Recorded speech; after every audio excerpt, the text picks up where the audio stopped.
Extremos de funciones.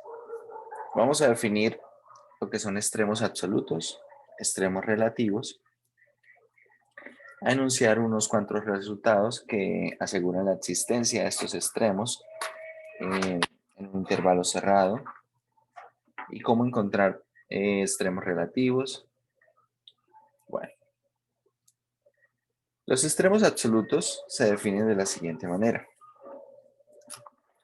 Un número f de c es un máximo absoluto de una función si, bueno, un número f de c1, si ese número de f de c1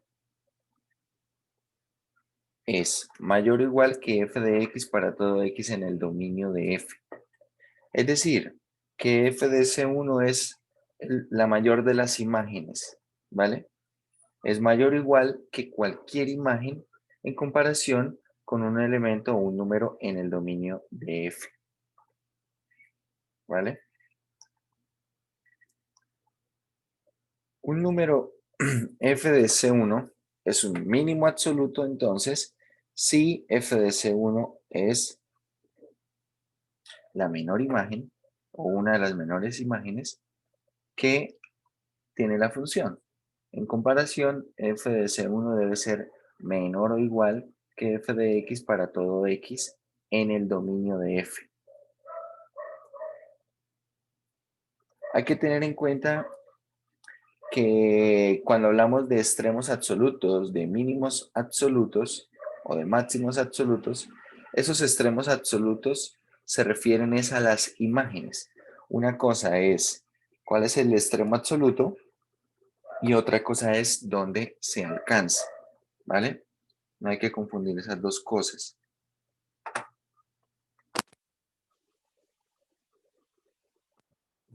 Por ejemplo, vamos a poner la siguiente función. Vamos a poner aquí x al cubo menos x al cuadrado. Vamos a ponerlo solo menos x. Así. Más 2. Tenemos esta función.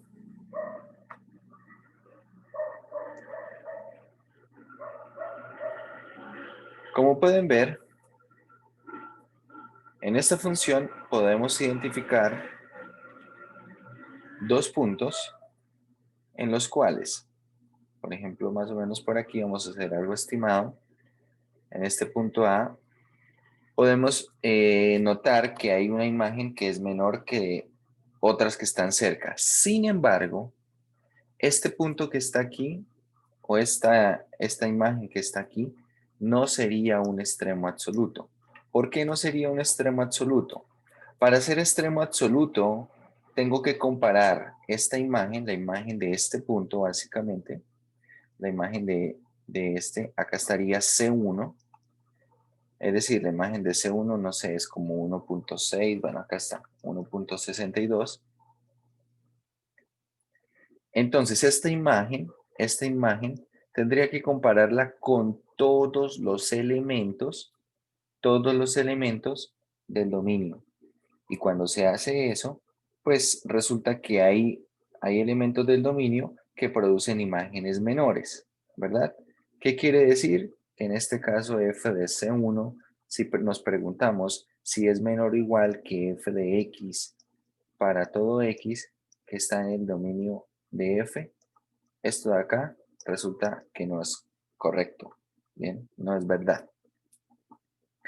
Entonces hay que tener cuidado con cómo se interpretan estos extremos absolutos. Cuando uno habla de extremos absolutos, está comparando con todos los elementos del dominio. Bien, voy a cambiar un poco la función aquí.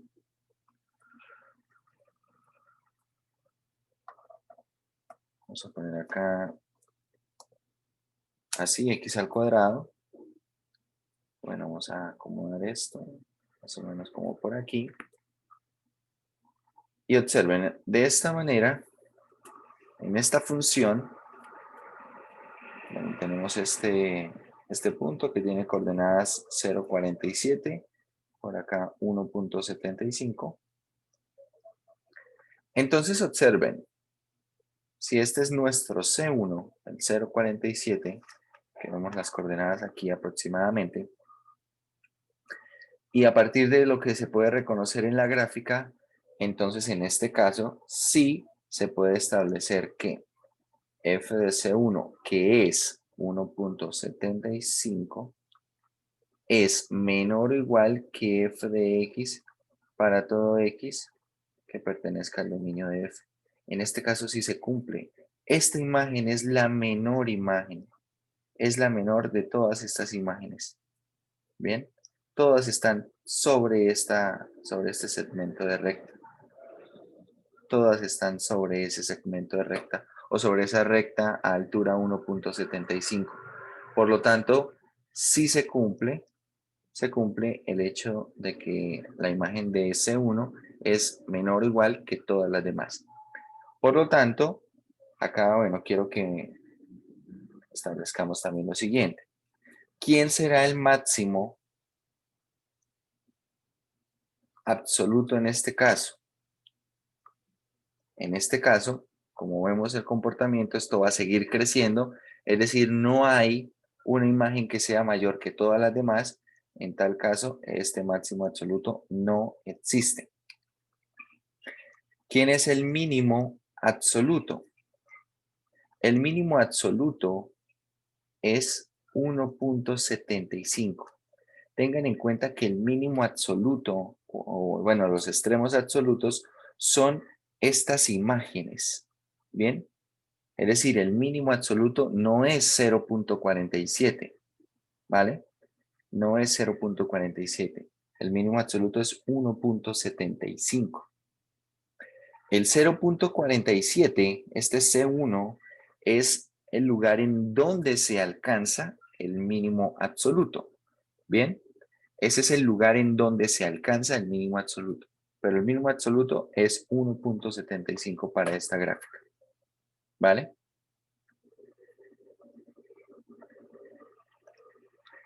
Bien.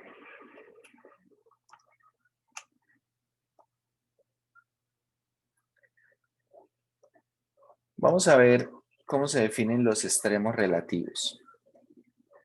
Bueno, ahorita volvemos a este teorema y a unos comentarios. Extremos relativos.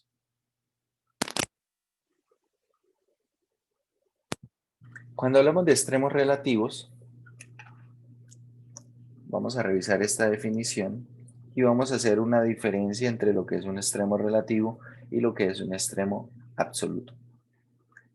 Un número f de C1 es un máximo relativo de una función si f de C1 es la mayor de las imágenes, hasta acá vamos todo igual que antes, para toda x en algún intervalo abierto. Acá es donde hay diferencia. En el anterior caso, cuando definíamos lo que eran extremos absolutos, se definían para quiénes. Los extremos absolutos se definían, o bueno, se comparaban con todos los elementos del dominio. Pero en los extremos relativos, se comparan con todos los elementos en algún intervalo abierto. ¿Bien? En algún intervalo abierto. De forma análoga se define lo que es un mínimo relativo.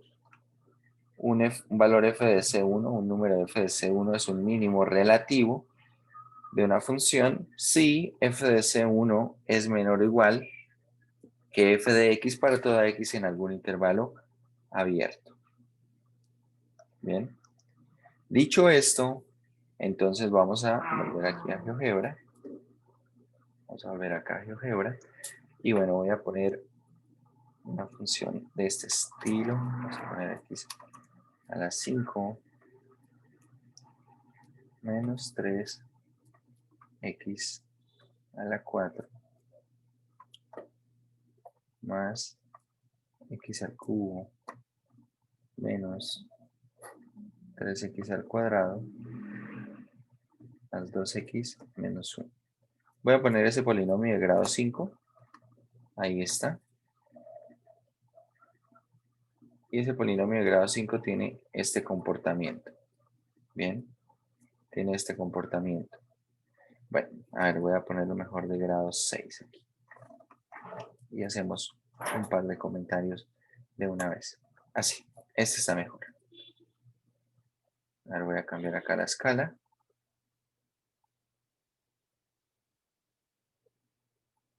Hágase un poco más. Ahí está. Entonces observen, así tal cual tenemos la función. Bueno, voy a ubicar unos puntos. Por acá este punto, donde alcanza un valor mínimo. Por acá tenemos otro punto donde alcanza un valor mínimo. Y van a ubicar otro punto por aquí. Más o menos por ahí. Entonces observen, acá tengo los puntos A, B y C.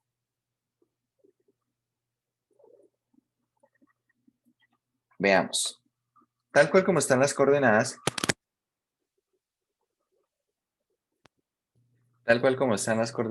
vamos a escribir algunas cosas. Por ejemplo, en el punto A, ¿qué ocurre? En el punto A, podemos ver acá en una escala un poco más global, en el punto A ocurre que se alcanza la menor de todas las imágenes, ¿verdad? Se alcanza la menor de todas las imágenes. Si ustedes observan, y bueno, si trazo una recta a cada altura A, bueno, la segunda coordenada, el punto A, no hay imágenes por debajo de esta recta. Bien, no hay imágenes por debajo de esta recta. Todas están por encima. ¿Qué quiere decir? Que la imagen en A es menor o igual que todas. Dicho esto, vamos a hablar de extremos aquí. Vamos a llenar esta información. Máximo absoluto. ¿Quién es? Mínimo absoluto. Máximo relativo y mínimo relativo.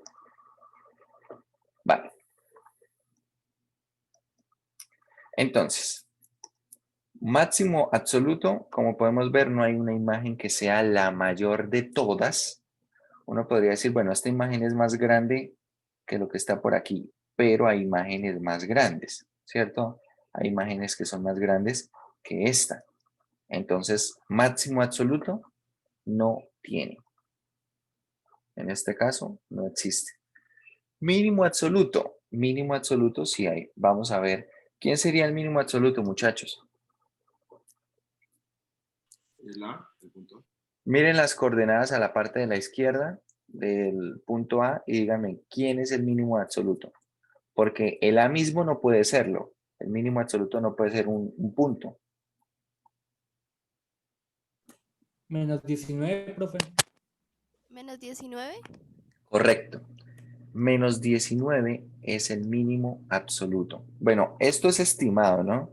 Porque no sé si de pronto acá hay algún error en la estimación, pero por ahora vamos a trabajarlo así de una manera informal porque no tenemos herramientas para hacerlo de otra forma. Bien, ahora, mucha atención a la diferencia con los extremos relativos. Volvamos acá al PDF. Cuando uno habla de extremos relativos, cuando se habla de extremos relativos, en los extremos relativos se compara la imagen con todos los valores de X en algún intervalo abierto, ¿vale? Que contenga ese punto C1. En algún intervalo abierto, es decir, no se compara con todos los elementos del dominio. Bien, dicho lo cual, tenemos máximo relativo. En el máximo relativo, ahora sí, donde se encuentra el punto C, podemos tomar una porción de la gráfica y resulta que si ustedes analizan esta partecita de la gráfica, la voy a resaltar en azul, esta partecita de la gráfica, resulta que donde está C, ese punto C, se alcanza una imagen que es la mayor de todas las imágenes dentro de ese círculo, ¿vale? De manera local, es decir, es la mayor de todas las imágenes, pero localmente. Cuando uno habla localmente, y a lo que se refiere acá con un intervalo, es precisamente lo siguiente. Uno toma algún intervalo, acá estará este valor, y uno toma algún intervalo abierto alrededor de ese valor. Ese intervalo abierto puede ser tan pequeño como uno quiera o como uno necesite. Y entonces, ¿qué pasa? Que ahora, si nosotros, bueno, como es abierto, va a estar abierto acá en los extremos, solamente se concentra en esta porción de gráfica, ¿vale? Es decir, es como si solamente existiera esta porción de gráfica. Entonces uno por un momento se olvida de la gráfica general, ¿vale? Solo se concentra en una porción de gráfica de manera local. Y si existe, como en este caso, existe alguna imagen que sea más grande que todas las demás para esa porción de gráfica, eso es un máximo relativo. Entonces, según cómo están dados los puntos, ¿quién sería máximo relativo?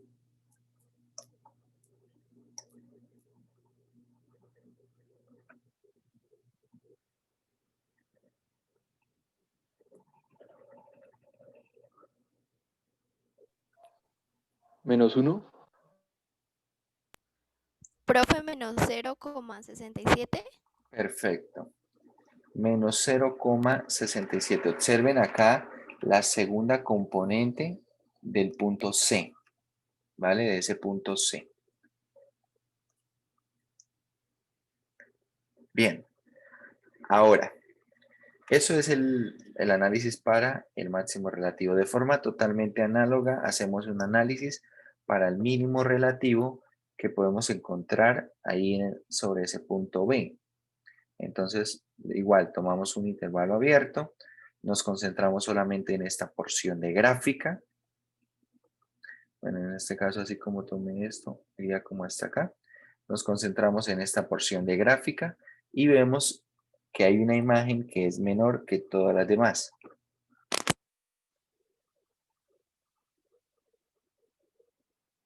¿Quién es ese mínimo relativo?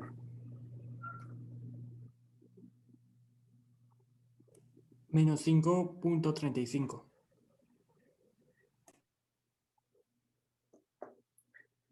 Menos 5,35. Muy bien.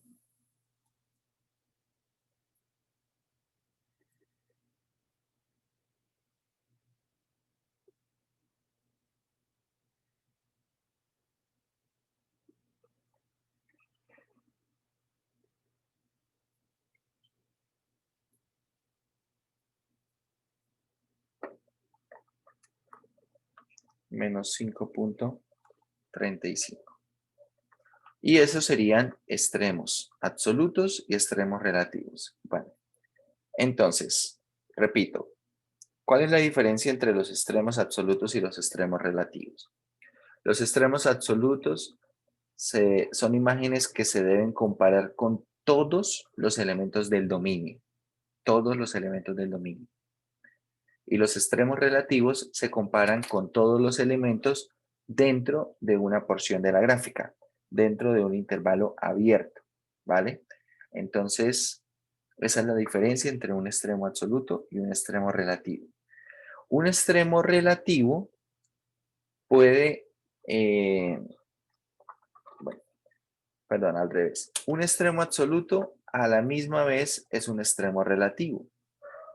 A la misma vez es un extremo relativo. Si ustedes observan este extremo, este mínimo absoluto que tenemos acá, este también es un mínimo relativo. ¿Por qué? Porque si nosotros aislamos una porción de la gráfica, resulta que esa imagen es menor o igual que todas las imágenes, en esa porción de gráfica, ¿cierto? Es menor o igual que todas las imágenes en esa porción de gráfica. Por lo tanto, este mínimo relativo, este mínimo absoluto también es mínimo relativo. Pero los extremos relativos no son siempre extremos absolutos. Por ejemplo, acá tenemos en C tenemos un máximo relativo, pero él no es máximo absoluto. En B tenemos un mínimo relativo, pero no es mínimo absoluto. ¿Vale? Es decir, que mínimo relativo también sería menos 19. En conclusión, podemos poner acá un comentario. Ya les voy a decir bajo qué excepción un extremo absoluto no sería un extremo relativo. Pero vamos a decir así, casi siempre un extremo absoluto también es un extremo relativo. También es un extremo relativo. En una gráfica como en esta, se cumple. ¿Cuándo no se cumple? Entonces veamos. Resulta que nosotros, por ejemplo, podemos trabajar con intervalos. Podríamos trabajar con intervalos cerrados y allí poder resaltar algunos extremos de la gráfica. Entonces, supongo que para esta gráfica yo solamente estoy interesado en analizar la gráfica entre -1 y 1. Yo quiero analizar la gráfica, pero definida en el intervalo cerrado de -1 a 1.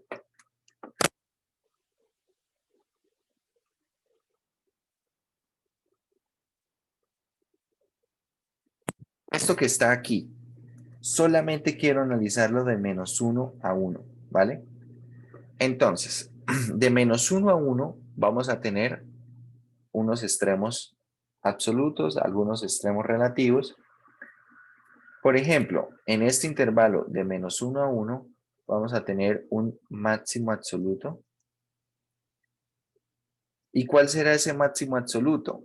Ojo, en este caso, como les digo, solamente me interesa el intervalo de -1 a 1. Es decir, que acá el dominio sería de -1 a 1. El dominio sería de -1 a 1. Es decir, que en este caso el máximo absoluto sería este valor menos 0,67. Mínimo absoluto, ¿quién sería? El mínimo absoluto sería esta imagen, que bueno, parece ser como -9. Vamos a poner -9. Si nosotros observamos ahora extremos relativos, vamos a encontrar que hay un máximo relativo y ese máximo relativo vuelve a ser el mismo máximo absoluto. Bien, el menos 0,67. Y si pensamos en mínimo relativo, ¿quién sería mínimo relativo?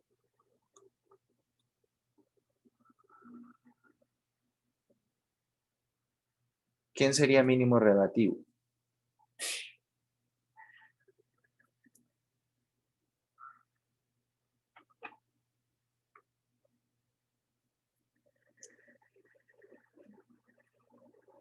Aquí va a depender. Si nosotros restringimos la gráfica solamente de -1 a 1, bien, y me olvido de todo lo demás de la gráfica, el mínimo relativo estaría dado por aquí. Entonces esto es como -3, parece. Sería como -3. Bien. Este sería ese mínimo relativo. Y bueno, el -9 también sería mínimo relativo. Pero cuando un extremo absoluto no es extremo relativo. Entonces un extremo absoluto no sería extremo relativo. En este caso, si yo hiciera esta restricción, pero aún concibiera el resto de la gráfica. Es decir, por ejemplo, si yo al tomar un intervalo abierto alrededor del 1, considero las imágenes de todos los puntos en este intervalo abierto, entonces hay imágenes por acá que van a ser menores. Y como esas imágenes van a ser menores, van a contradecir el hecho de que esto sea un mínimo relativo. Bien, hay que tener cuidado dependiendo de cómo se defina la función. ¿Vale? Teniendo en cuenta esa diferencia entre extremos, vamos a volver acá y vamos a revisar algunos comentarios que hacen en el texto. Bueno, por ejemplo, algo que podemos observar aquí, una gráfica definida en un intervalo cerrado. Acá tiene un extremo, un mínimo absoluto, por acá un máximo absoluto. Bien. Tengan en cuenta, les recuerdo, los máximos absolutos y los mínimos absolutos son las imágenes, no los puntos en donde se alcanzan. Acá tenemos básicamente la misma función, pero definida ahora en el intervalo de menos 1 a 2. Y observen que depende de cómo yo defina la gráfica. Antes el mínimo absoluto era, bueno, tal vez la imagen de 1, que al parecer es 1, pero ahora el mínimo absoluto es 0. Y bueno, el máximo absoluto sigue siendo el mismo, ¿vale?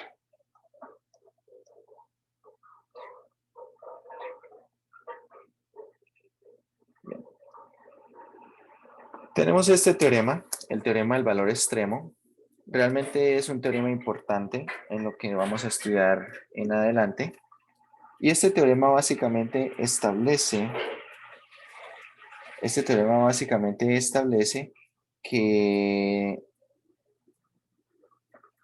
si tenemos una función que es continua y está definida sobre un intervalo cerrado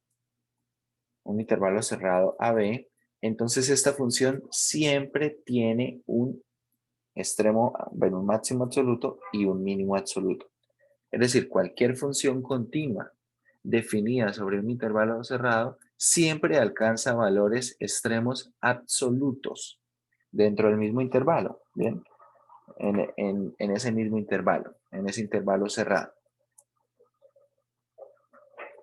Finalizando esta sección, vamos a decir dónde se pueden encontrar esos extremos absolutos. Puede que se encuentren en los puntos frontera del intervalo o en algunos puntos interiores, pero donde esos puntos interiores tengan cierta característica, ya la vamos a definir. Bien. Bueno, acá se definen lo que son los extremos absolutos. Y bueno, se hacen estas aclaraciones, ¿no? Este comentario en el cual se establece todo extremo absoluto, con excepción de un punto frontera, también es un extremo relativo. ¿Ven? Precisamente exceptúan el punto frontera porque al tomar un intervalo abierto en ese punto frontera, al tomar un intervalo abierto puede haber problemas. ¿Bien? Puede haber problemas en la manera como se va a definir ese extremo relativo. Bien, vamos a hablar de números críticos. Vamos a hablar de números críticos. ¿Qué es un número crítico? Un número crítico de una función es un número C que está en el dominio para el cual f' de C es 0 o f' de C no existe. ¿Bien? O f' de C es 0 o f' de C no existe. En los números C donde ocurra eso, digamos que son números C que están en el dominio de la función, son números críticos. Son números críticos. Resulta que si nosotros pensamos en la derivada como la pendiente de la recta tangente,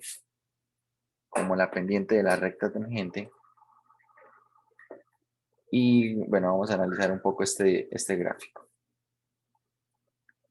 Pensamos en la derivada como la pendiente de la recta tangente y en una gráfica queremos identificar números críticos, entonces lo que establece la definición es que los números críticos se alcanzan o están ubicados cuando la derivada es 0, y si la derivada es 0, es decir, la pendiente de la recta tangente es 0, y si la pendiente es 0, estamos ante una recta tangente horizontal. Es decir, que donde veamos que la gráfica va a tener tangencia horizontal, por ejemplo acá la recta tangente es horizontal, aquí también la recta tangente es horizontal, acá tenemos presencia de números críticos. C2 y C3 serán números críticos y ahí pueden ocurrir extremos de la función, sobre todo extremos relativos. ¿En qué otro lugar hay números críticos? Cuando la derivada no exista. El hecho de que la derivada no existe significa que la pendiente de la recta tangente no está definida. Y recuerden que uno de los casos de la no diferenciabilidad era cuando teníamos presencia de picos. Acá tenemos un pico en el valor C1. Entonces tenemos estos tres números críticos y en esos números críticos están ocurriendo extremos relativos. Bien, por eso nos va a interesar poder reconocer y encontrar los números críticos para a partir de ellos poder buscar los extremos relativos de la función. Bien.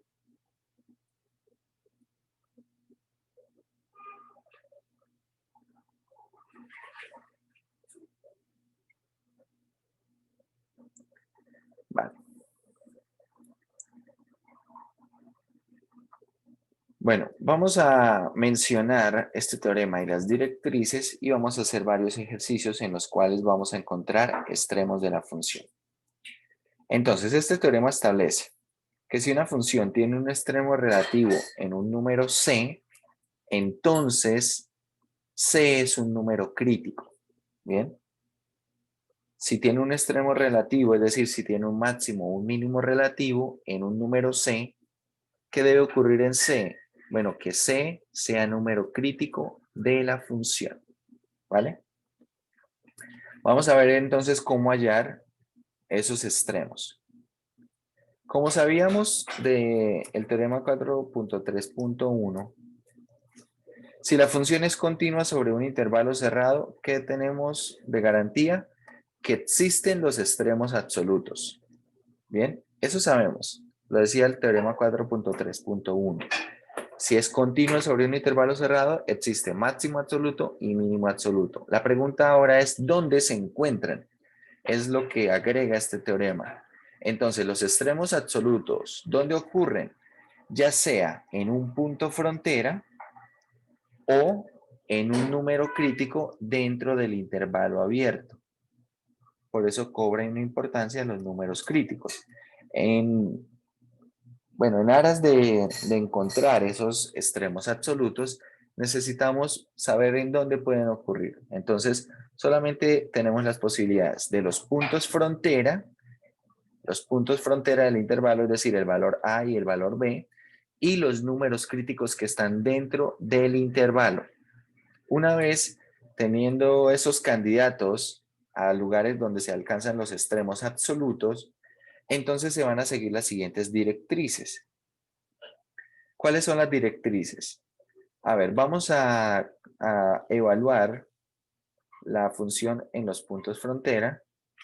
Vamos a encontrar luego todos los números críticos que tenga la función en el intervalo abierto. Vamos a evaluar la función en todos esos números críticos y luego con toda esa lista de imágenes, es decir, vamos a tener la imagen de los puntos frontera y vamos a tener la imagen de todos los números críticos. De todas esas imágenes, escojo la mayor. De todas, escojo la mayor. Y la mayor de esas será el máximo absoluto. Y de todas esas imágenes, escojo la menor. La menor de esas será mínimo absoluto. ¿Vale? La menor de esa será mínimo absoluto. ¿Bien?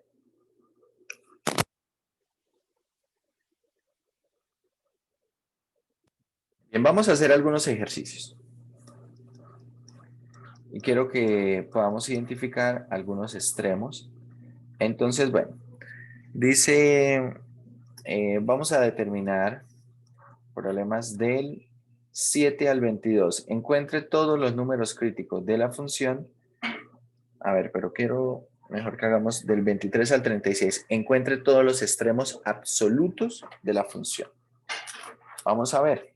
Empecemos con el 23. A ver, miremos. ¿Cuál es la idea acá? Encontrar extremos absolutos. Entonces tengo f de x será, f de x es menos x al cuadrado más 6x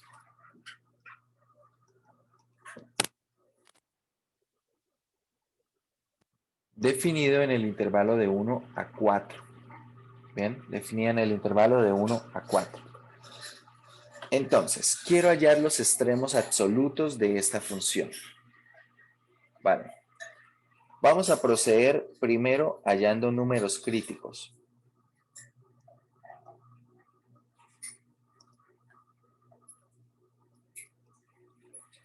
Vamos a proceder hallando números críticos.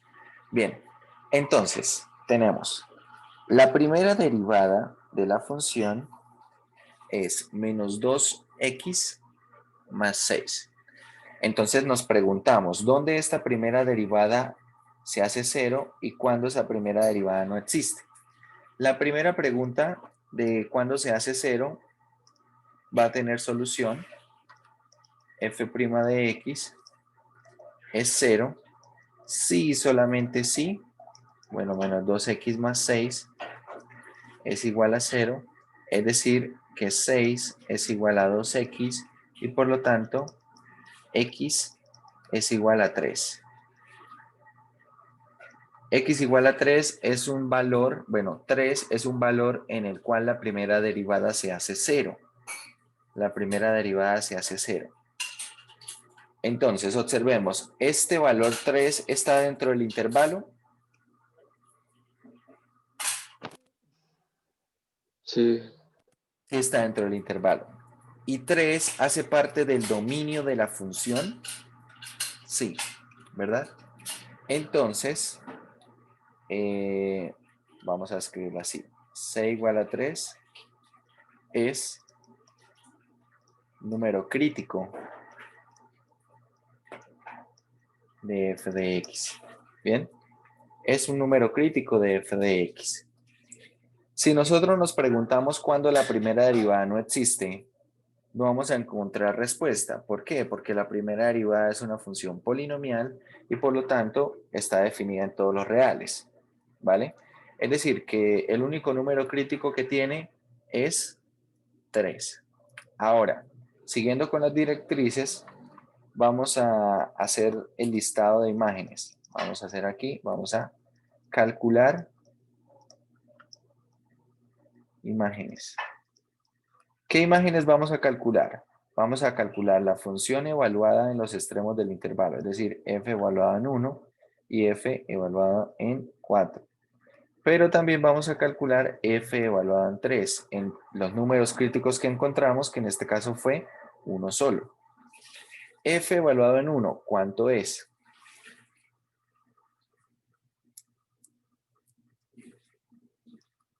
F evaluado en 1 es 5. F evaluado en 4, ¿cuánto es?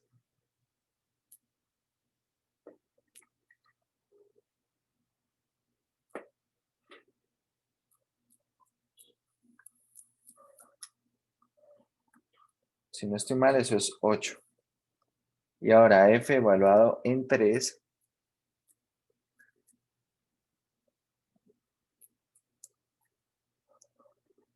Si no estoy mal, eso es 9. Bien. Teniendo entonces estas tres imágenes, podemos escoger la menor. Vamos a escoger la menor. Y este será el mínimo absoluto. Mínimo absoluto. ¿Me repite cómo fue que calculó las imágenes?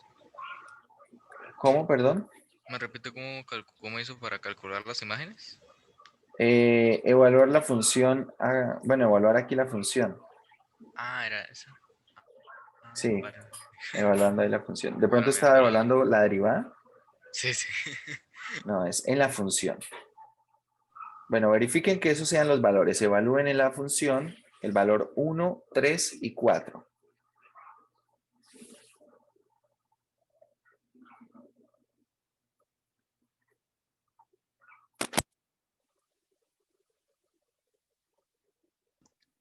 Profe, la de 4 me da menos 10.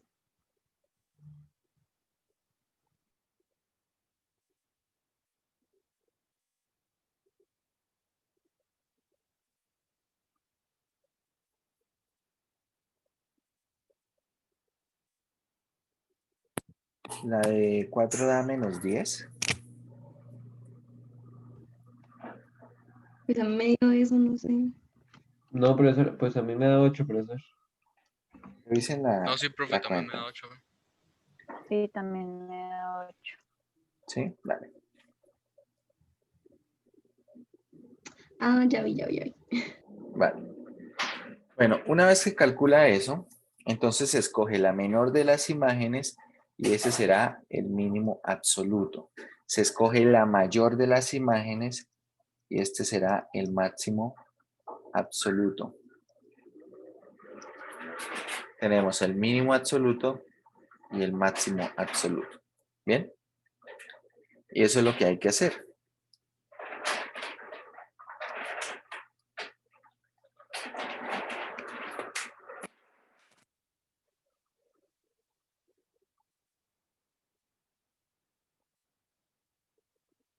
Profe, perdón, ¿y por qué escogimos el 1 y el 4? O sea, el 3 sí porque es número crítico y el 1 y el 4. Porque son los extremos del intervalo. Ah, ok, ok. Acá el intervalo en el cual está definida la función.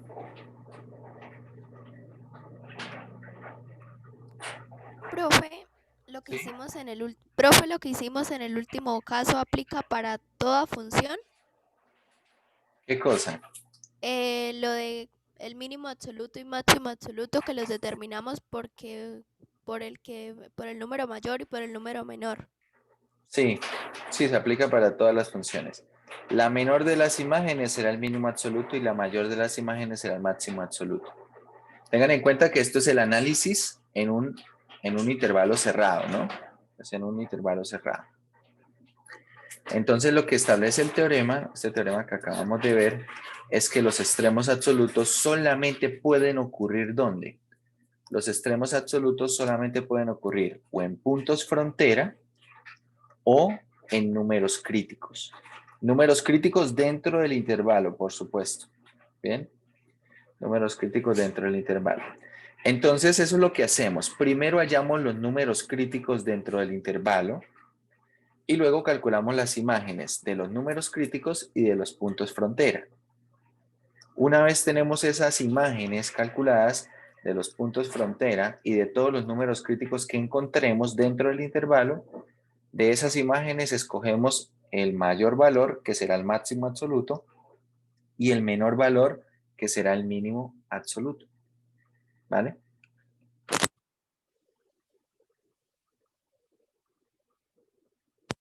Bien.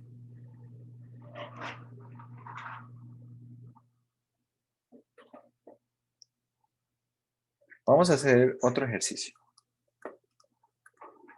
Veamos otro ejercicio. Hicimos el 22. A ver, quiero que hagan el 25. Revisen el 25. Intenten hacer el 25 y ya lo resolvemos. 25 es f de x igual a x a la 2 tercios. X a la 2 tercios. Esto en el intervalo de menos 1 a 8. En el intervalo de menos 1 a 8.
¿Listo? Bueno, vamos a ver. Vamos a hallar entonces primero los números críticos.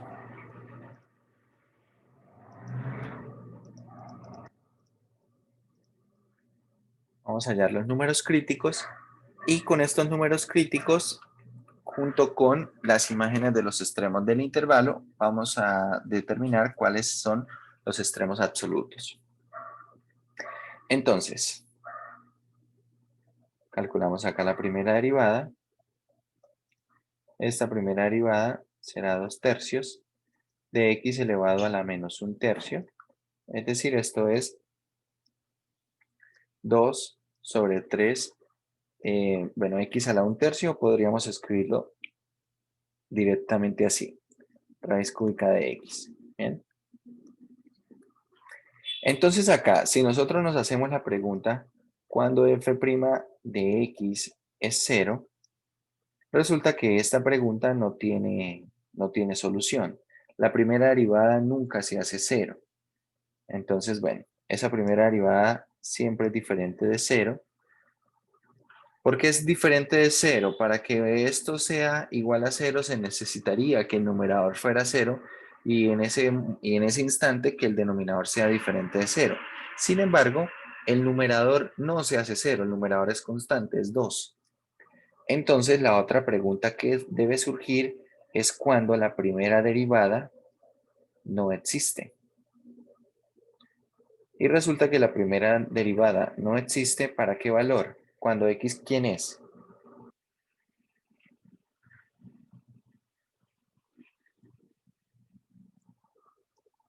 ¿Para qué valor de x no está definida la primera derivada?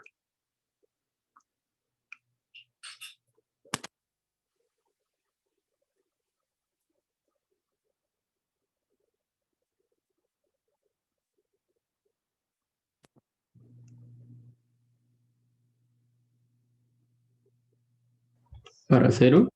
Sí, señor. Para x igual a 0 no está definida la primera derivada. Hay que notar además que 0 hace parte del dominio de la función, ¿vale? 0 está en el dominio de la función. Por lo tanto, podemos establecer que c igual a 0 es número crítico. Y bueno, segundo paso, vamos a calcular imágenes.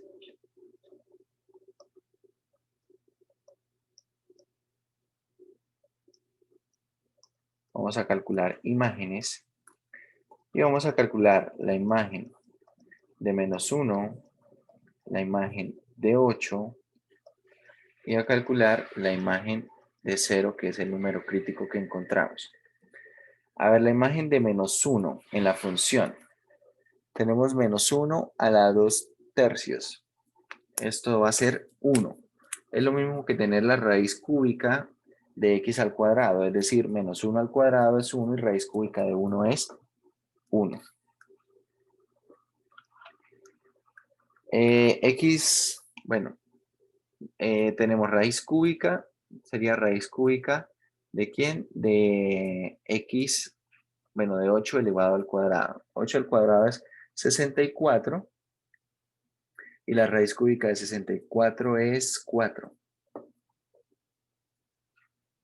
Entonces la imagen de 8 va a ser 4. Y la imagen de 0 es 0. Por lo tanto, a partir de esto encontramos el mínimo absoluto. El mínimo absoluto, ¿quién es? El mínimo absoluto es 0. Y el máximo absoluto es 4. Bien, ¿alguna pregunta ahí? Profe, ¿me puedes explicar cómo te dio 4 en el F8? ¿Cuánto no les da eso? Sí, Sí. Pues a mí sí me dio profe, pero en F evaluado a la -1 me da -1. Evaluado en -1, le dio -1. A mí sí me dio 1. A mí sí me dio 1, profe. Sí, También. debe dar 1. No sé. Hay que tener cuidado de pronto cómo lo escriben en la calculadora, porque si de pronto lo escriben en la calculadora así, -1 elevado a la 2/3, lo que está haciendo la calculadora es evaluando el 2/3, pero a 1. ¿Bien? Para que lo evalúe, el -1 tiene que poner esto en un paréntesis. Si lo está escribiendo en la calculadora. Ese puede ser el error. No sé si sea el caso. Sí, sí, señor. ¿Sí era el caso? Vale. Bueno, y para el valor de 8 lo mismo, ¿no? 8 a la 2/3, que es 4.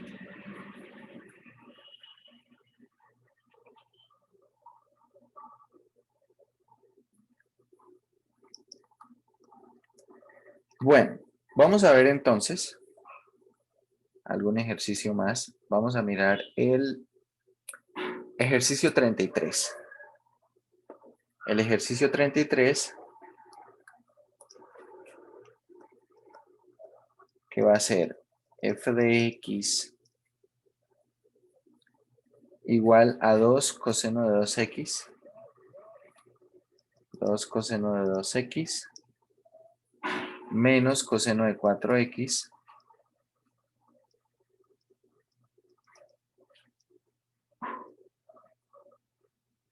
menos el coseno de 4x, esto en el intervalo de 0 a 2pi. Bien, intervalo de 0 a 2pi. Bien, quiero que calculen ahí esos números críticos y ya revisamos.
Vamos a ver.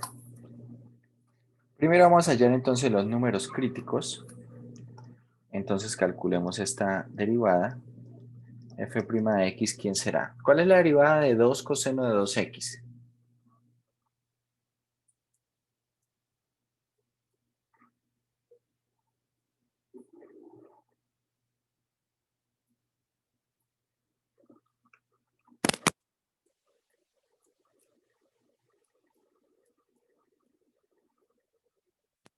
¿Cuánto da esa derivada, muchachos?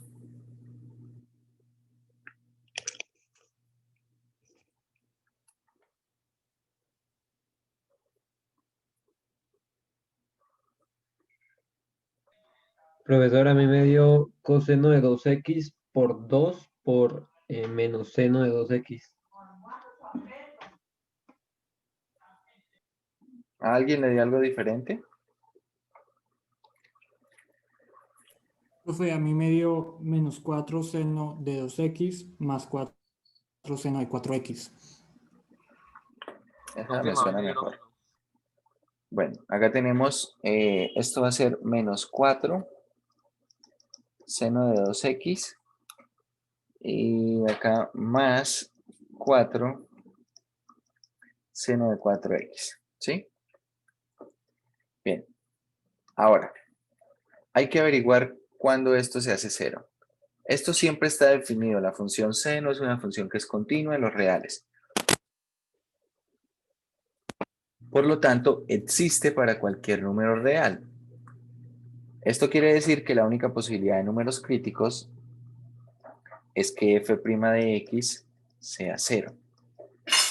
Entonces, bueno, f' de x es 0, sí, solamente sí que, bueno, menos 4 seno de 2x más 4 seno de 4x es 0. Vamos a pasar este seno de 2x al otro lado de la igualdad y nos quedamos con 4 seno de 4x igual a 4 seno de 2x. Bien, el seno de 4x, bueno, voy a simplificar acá estos, voy a dividir en 4 ambos lados. Y el seno de 4x lo puedo escribir como seno de 2 veces 2x, ¿cierto? Acá tengo seno de 2x. En la izquierda voy a usar la identidad del ángulo doble para el seno. No sé si la recuerdan, la identidad del ángulo doble. Voy a escribirla por acá. El seno de 2 veces teta, ¿quién es? Esto es 2 veces seno de teta, coseno de teta. ¿Sí? Dicho lo cual, ¿qué será el seno de 2 veces 2x? Esto será 2 veces el seno de 2x por el coseno de 2x. ¿Estamos de acuerdo? Y esto igual al seno de 2x. Entonces, mucha atención, porque acá esto se va a dividir en dos caminos. Un primer camino dependiendo de este supuesto. Primer camino, acá, si el seno de 2x es diferente de 0. Si el seno de 2x es diferente de 0, entonces puedo dividir ambos lados de la igualdad en seno de 2x. Si el seno de 2x es diferente de 0, entonces dividiendo en seno de 2x ambos lados de la igualdad, queda 2 coseno de 2x igual a 1. Es decir, que el coseno de 2x es igual a 1/2, es igual a 1/2. Y cuando el coseno de un ángulo es igual a 1/2, si pensamos en los ángulos notables, y bueno, el hecho de que la función coseno es decreciente, coseno de un ángulo es igual a 1/2 cuando ese ángulo es exactamente pi tercios. ¿Bien? Cuando es pi tercios. En pi sextos, coseno de pi sextos es raíz de 3 sobre 2. En pi cuartos es raíz de 2 sobre 2 y en pi tercios es 1/2. Es decir, que el argumento, lo que está dentro del coseno, debe ser igual a pi tercios. ¿Vale? Pueden ustedes observarlo allí, muchachos. Si quieren, calculen coseno inverso. Calculen coseno inverso de 1/2. Calculadora en radianes. Y van a ver que eso da pi tercios. Bueno, esto lo pueden hacer así, a través de ese análisis, o bueno, yo les voy a escribir cómo lo hacen algunas personas. Solamente que a veces esto puede llegar a tener sus limitantes. Una forma de escribir esto es tomando, a ver, voy a hacerlo así. Voy a tomar coseno inverso a ambos lados, ¿bien? Tomando coseno inverso a ambos lados. Aquí coseno inverso de 1/2. Miren en la calculadora, coseno inverso de 1/2 debe ser pi tercios. Y coseno inverso del coseno de 2x, esto es 2x, pero mucha atención, esto es 2x si 2x se encuentra entre 0 y pi. ¿Vale? Esto si 2x se encuentra entre 0 y pi. No sé si recuerdan cuando hablamos de funciones inversas, hay algo que era muy importante, era poder tener en cuenta los dominios de la inversa. Es decir, si x o el argumento se encuentra entre 0 y pi, voy a mencionar acá esta propiedad. El coseno inverso del coseno de x, bueno, acá vamos a poner, en vez de x, vamos a poner teta. Esto es teta si y solamente si teta se encuentra en el intervalo de 0 a pi. Y pueden probar en la calculadora. Por ejemplo, con calculadora en radianes, pongan coseno inverso del coseno de 5 y me dicen cuánto da. ¿Cuánto da coseno inverso de coseno de 5?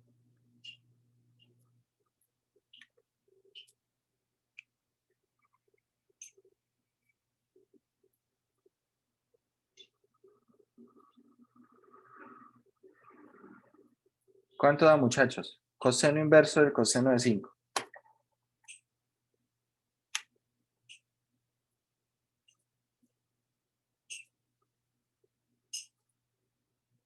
1.28, eso, muy bien. Pero si ustedes, por ejemplo, calculan coseno inverso del coseno de 3, ¿cuánto da eso? Debe dar exactamente 3, ¿cierto? ¿Por qué? Porque pi es 3.14. Es decir, que 3 está en el intervalo de 0 a pi. Por lo tanto, coseno inverso del coseno de teta es teta si teta está en el intervalo de 0 a pi. Entonces, ¿qué pasa? Que el coseno no se hace pi tercios, o bueno, no se hace 1/2 solamente en pi tercios. Hay otros valores. Hay otros valores. ¿En qué valores se hace también pi tercios? Entonces, bueno, ahorita vamos a ilustrar eso.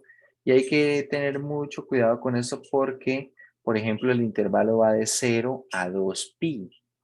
Va de 0 a 2pi. Bien. A ver, acá necesitamos, como yo les dije en alguna oportunidad, acá en esta parte vamos a necesitar manejar bien trigonometría. Entonces, si la pregunta que tengo es coseno de teta es 1/2, la pregunta es ¿qué valor es teta? O sea, ¿quién es teta para que eso dé 1/2? Una respuesta es que teta valga pi tercios, como ya vimos. Pero resulta que no es el único valor en el cual coseno vale 1/2. Es decir, no solamente en pi tercios, el coseno de teta vale 1/2. Ese es el único valor tal vez que viva ¿dónde? En el intervalo de 0 a pi. Y por eso es el único valor que arroja el coseno inverso de 1/2. Sin embargo, si nosotros pensamos en la gráfica del coseno, vamos a aprovechar que tenemos acá GeoGebra. Si nosotros pensamos en la gráfica del coseno, miren por acá. Bueno, voy a cambiar aquí la escala. 1 a 1. Y yo grafico la recta y igual a 1/2. Vamos a poner 0.5. Ahí está. Y igual a 1/2. Si ustedes observan y igual a 1/2, tenemos acá el valor de pi tercios. Y observen en cuántos valores la función coseno toma imagen 1/2. Observen, acá tengo un punto, por acá tengo otro punto, por acá tengo otro punto. tengo ¿cuántos? Infinitos puntos, ¿verdad? Tengo infinitos puntos. Dicho esto, por ejemplo, ¿cómo hallo todos estos puntos? Y quiero hallar estos puntos porque mi intervalo va de 0 a 2pi. 2pi, bueno, si pi es 6.1416 aproximadamente, 2pi, perdón, 3.1416, 2pi, ¿quién será? Será aproximadamente 6. No sé, 28, pongámosle 6.3 aproximadamente. Es decir, 2pi va a ir hasta por aquí, de 0 hasta 2pi. Es decir, que no solamente hay un valor,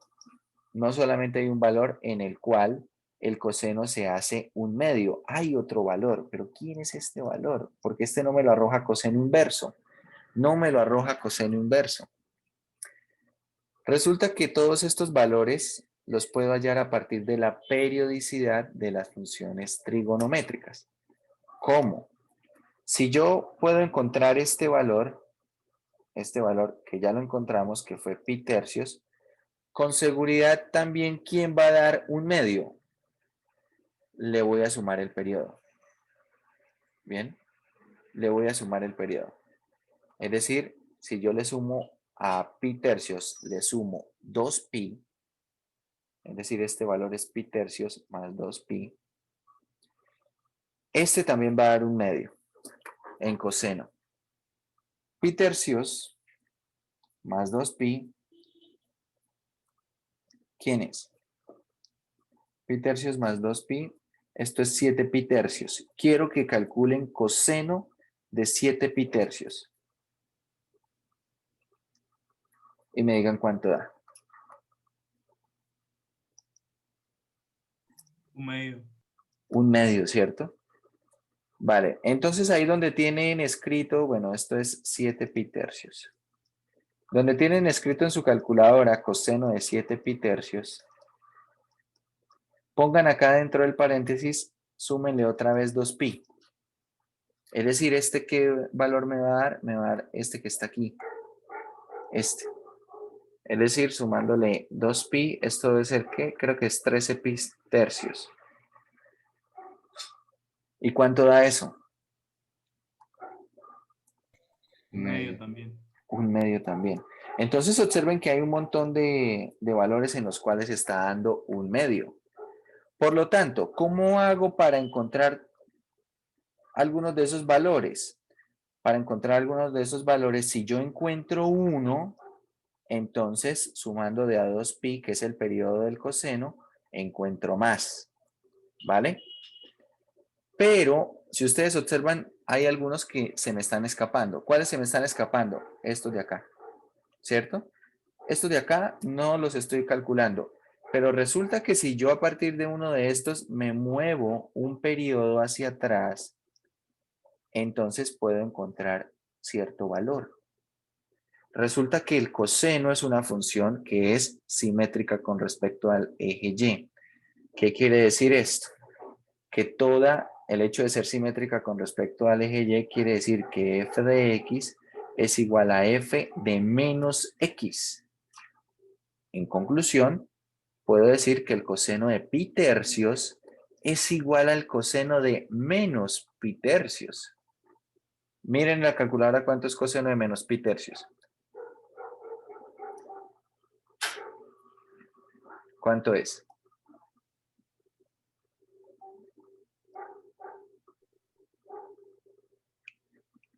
Un medio. Un medio. Y listo, a partir de este menos pi tercios puedo hallar más valores. Entonces acá voy a tener menos pi tercios más 2pi. Y bueno, menos pi tercios más 2pi. Esto será 5 pi tercios. Esto es 5 pi tercios. Y luego a 5 pi tercios vuelvo y le sumo 2pi y hallo este otro valor. Esto sería 11 pi tercios. Y pueden verificar que en menos pi tercios, en 5 pi tercios, en 11 pi tercios y también en pi tercios, 7 pi tercios y 13 pi tercios, en todos esos el coseno da un medio. Es decir, que el coseno es un medio solamente en pi tercios, no, eso es falso. ¿Qué es solamente un medio entre 0 y 2pi? No, es falso. Entonces, por eso, ese análisis al calcular simplemente con coseno inverso es un análisis que resulta ser incompleto. ¿Por qué? Yo cómo prefiero hacer este análisis, les muestro. La pregunta es, ¿dónde coseno se hace un medio? Con lo que hemos visto, conociendo la función coseno, haciendo cierto análisis, puedo decir que coseno se hace un medio si el argumento del coseno es pi tercios más múltiplos enteros de 2pi. Vamos a poner acá 2npi, donde n es un número entero.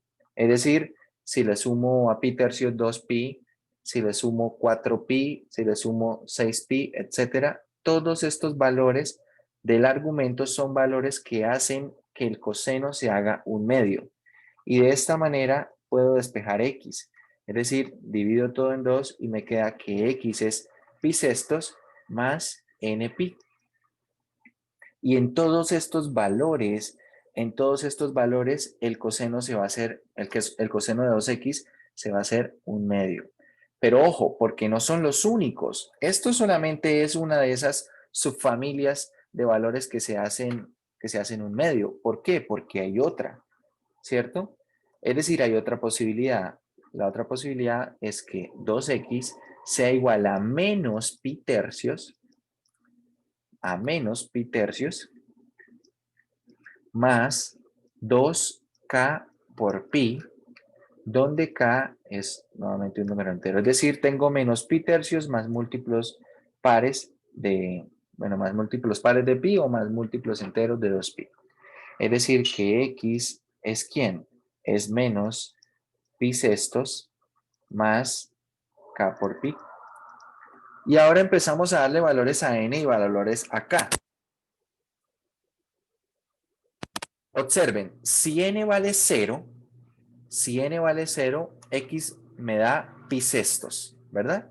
Si n vale 0, vamos a escribir acá, si n es igual a 0, x es igual a pi sextos. Y la pregunta es, ¿pi sextos está en el intervalo de 0 a 2pi? La respuesta es que sí. Entonces, este me sirve. ¿Qué pasa si n valiera menos 1? Si n valiera menos 1, eso daría menos 5 pi sextos, daría negativo y no está en el intervalo de 0 a 2pi. ¿Qué pasa si n vale 1? Si n vale 1, quedaría pi sextos más pi. Es decir, si n vale 1, ¿cuánto da x? Pi sextos más pi, es decir, ¿cuánto vale x?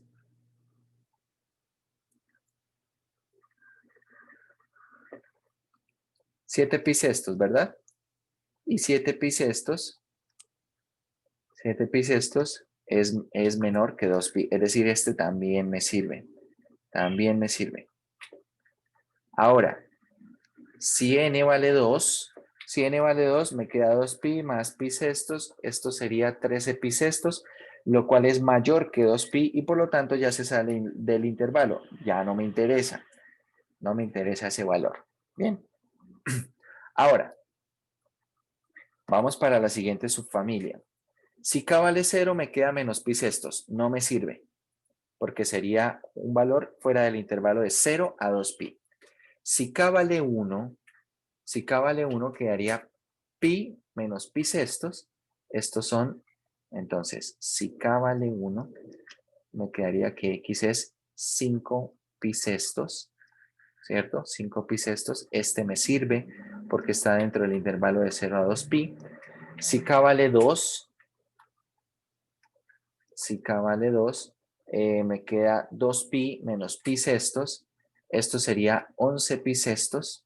X sería 11 pi sextos,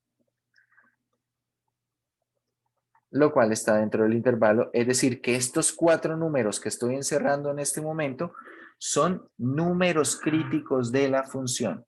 Son números, observen, estos 4 números son números que están en el intervalo de 0 a 2pi, que hacen que esta igualdad se cumpla, esta que está acá se cumpla, que hacen por lo tanto que esta igualdad se cumpla y por lo tanto hacen que esto dé 0.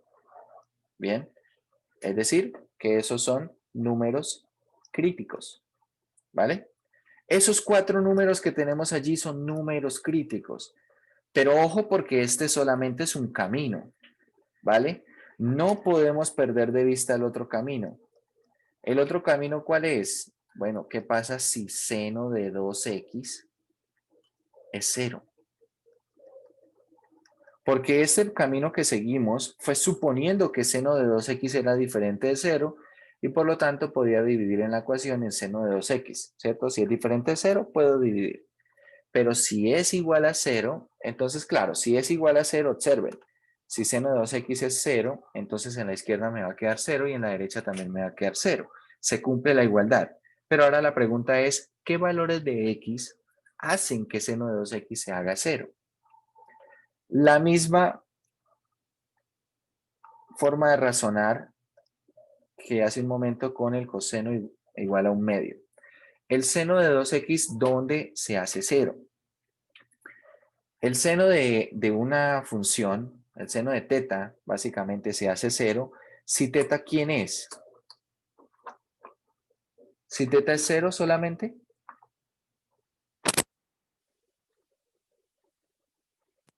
Si teta es 0.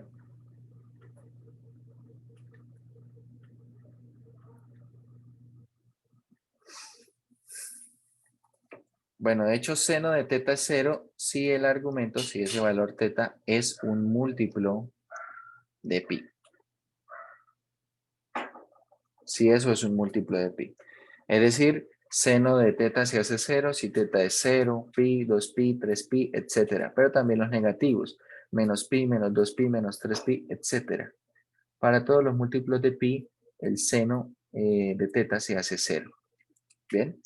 Dicho lo cual, entonces x será n pi medios, dividiendo en 2. Y ahora damos valores a n a ver cuáles de esos valores caen dentro del intervalo de 0 a 2pi. Entonces, si n es negativo, por ejemplo, si vale menos 1, queda menos pi medios que no está dentro del intervalo. Si n vale 0, entonces, ¿qué nos queda? Nos queda que x vale 0. Este me sirve porque está en el intervalo de 0 a 2pi. Si n vale 1, ¿qué me queda? Si n vale 1, me queda que x es igual a pi medios. También me sirve.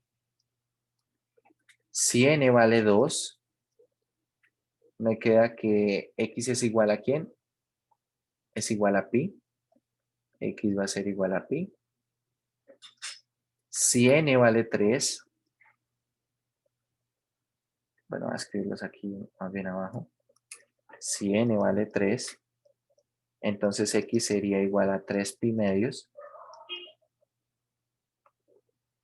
X sería igual a 3 pi medios. Y si n vale 4, x sería igual a 2pi. Y listo, ahora sí tenemos todos los números críticos. Son estos 5 que están acá, más estos 4 que están acá. Bastante, ¿verdad? Comparación de los anteriores que estaba saliendo un solo número crítico. Entonces observen, ahora vamos a calcular imágenes. Entonces quiero que pongan en la calculadora la función y vamos a ir calculando imágenes. Ahora vamos a poner esa función en la calculadora. Pueden usar la parte de tabla o pueden usar la parte de la tecla calc.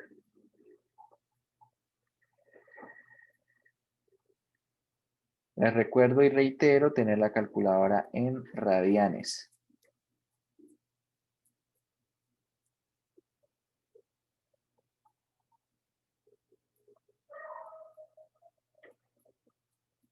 ¿Listo? Vamos a empezar a evaluar entonces. Vale, empecemos entonces por estos números críticos que están aquí. Vamos a empezar por f evaluado en pi sextos. ¿Cuánto da f evaluado en pi sextos? A ver, a mí me está dando 3 medios. Vamos a proceder. Ahora f evaluado en 7 pi sextos. En 7 pi sextos.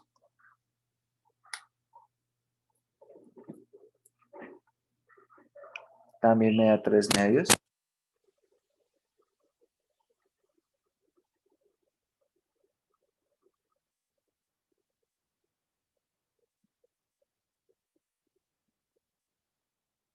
¿Cuánto da f de 5 pi sextos?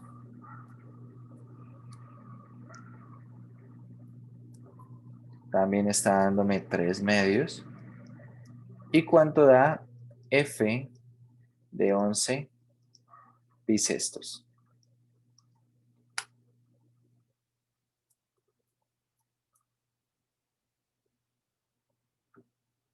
También me está dando 3 medios. Bien. Ahora, vamos a evaluar en estos de acá. Si ustedes observan, aquí hay algunos números críticos que de paso son los extremos del intervalo. Por ejemplo, el 0, por ejemplo, el 2pi, ¿cierto? Que están en esta lista, pero que también son extremos del intervalo. Son valores frontera o puntos frontera. Y vamos a evaluar en pi medios pi y 3 pi medios. Entonces, bueno, tenemos esto, la imagen en pi medios, la imagen en pi y la imagen en 3 pi medios. Bueno, ¿cuánto da esto en 0? En 0 da 1. En 2pi da 1. En pi medios da menos 3. En pi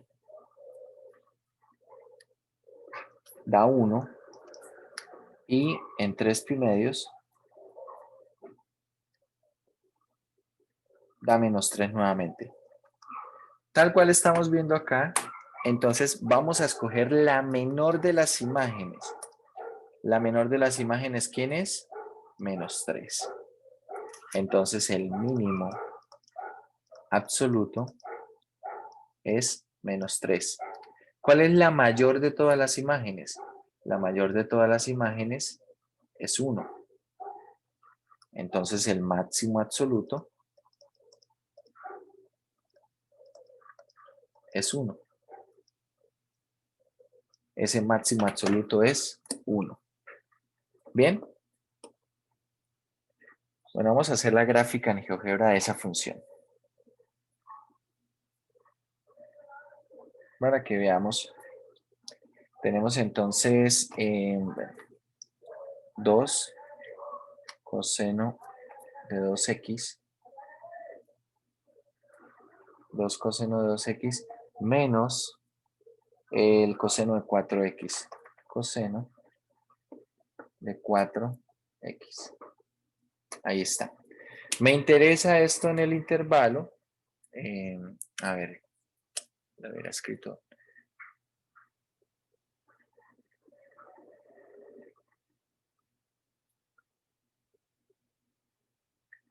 Voy a poner aquí curva.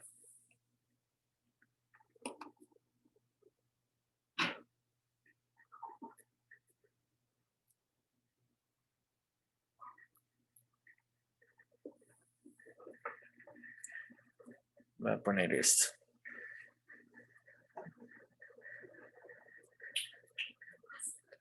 Aquí voy a poner t. Acá voy a poner esta expresión. A ver, esto es una forma de escribir una curva a partir de un parámetro. Una curva a partir de un parámetro.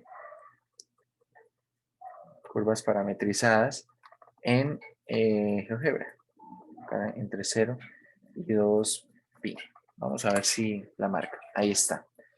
Entonces observen, bueno, la curva en concreto, tengo la curva aquí Voy a resaltarla de otro color a ver si se alcanza a ver mejor. La curva en concreto, la que dibujamos inicialmente, es la curva completa, ¿vale? Es la curva completa. Y acá tenemos esta otra curva, que es solamente el tramo de curva entre 0 y 2pi. ¿Bien? Es ese tramo de curva entre 0 y 2pi. Entonces observemos, entre 0 y 2pi, estamos encontrando, a ver si lo dibujamos bien. Sí. Entre 0 y 2pi estamos encontrando varias cosas por acá. Tenemos extremos relativos. Extremos relativos. A ver, creo que escogimos. ¿Cómo escogimos acá? No, la mayor de las imágenes es 3 medios. Pues se fue un 1. La mayor de las imágenes es 3 medios. Quiero que miremos toda la información que obtuvimos aquí. La mayor de las imágenes es 3 medios, que es 1.5, ¿verdad? Se alcanzan estos 4 valores. La mayor de las imágenes es 3 medios. Veamos aquí en GeoGebra. ¿Cuántos extremos relativos tiene la función? Vale. Extremos relativos tiene la función acá en este punto. Bueno, voy a hacer esto un poco más grande. Acá en este punto. Por acá, por acá, por acá, por acá, por acá y por acá, ¿verdad? Es decir, tiene 2, 4, 6, tiene como 7 extremos relativos.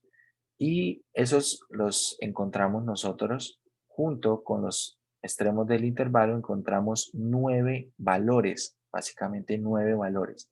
Eso fue lo que encontramos en nuestro análisis, ¿verdad? Entonces, a ver, voy a poner esto mejor en otra escala. Eje X, vamos a poner...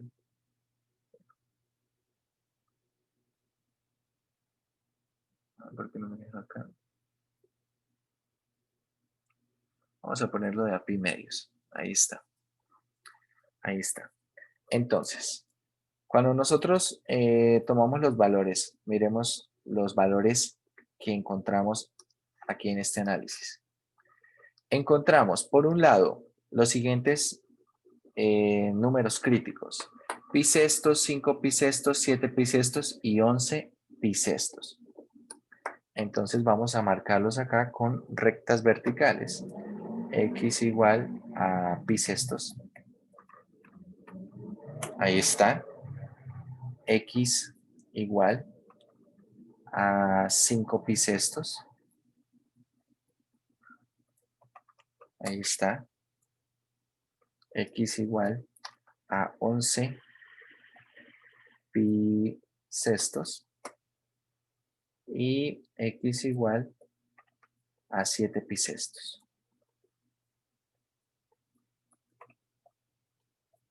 Ahí está. Esos fueron los 4 puntos que hallamos nosotros. Vamos a marcarlos como puntos de intersección. Ahí están esos 4 puntos de intersección. Fueron los 4 puntos que encontramos con el primer camino, ¿cierto? Pi sextos, 7 pi sextos, 5 pi sextos y 11 pi sextos. Ahora, los otros 5 básicamente que encontramos en el otro lado fueron en pi medios, X igual a pi medios, ahí está, X igual a 3 pi medios, X igual a pi, y bueno, los extremos del intervalo, ¿no?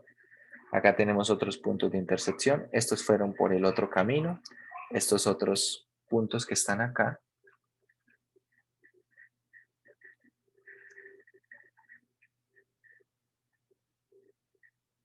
No sé qué le pasó, no.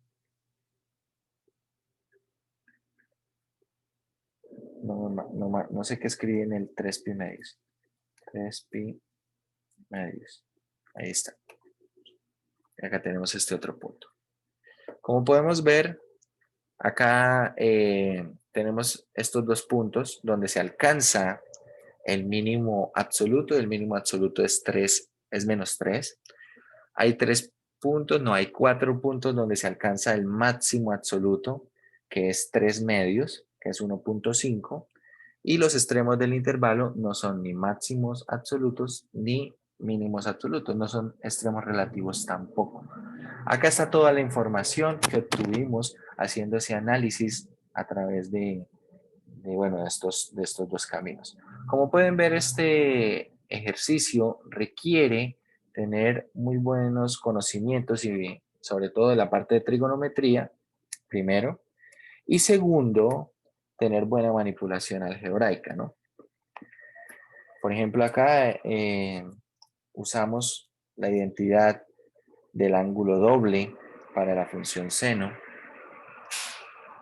Usamos ahí esa identidad del ángulo doble.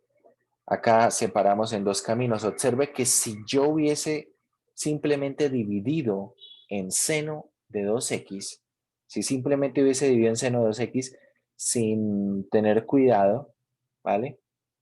Hubiera obtenido estos 4 puntos, estos 4 valores, pero tal vez no hubiese obtenido los otros 5. Bueno, 2 sí que los iba a obtener. ¿Por qué? Porque eran extremos del intervalo, pero había 3 que no los iba a poder obtener si no consideraba los dos casos, ¿vale? Si no consideraba los dos casos.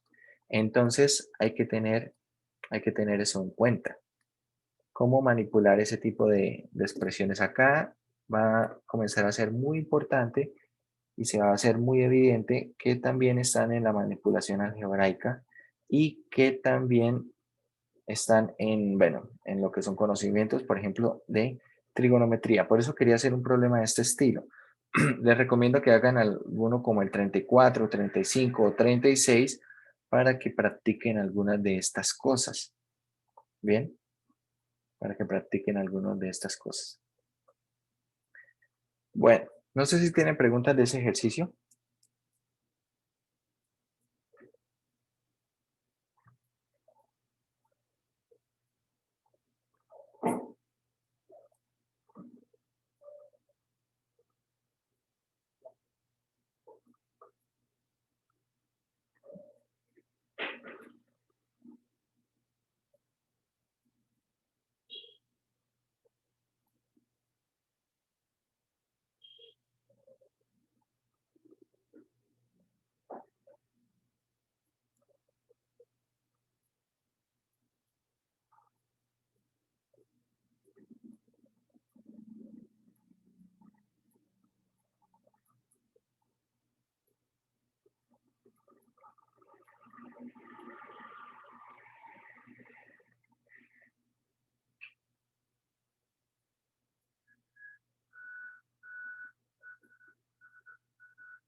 Bueno, si no hay preguntas. Bueno, en la próxima clase vamos a mencionar el teorema de Rolle.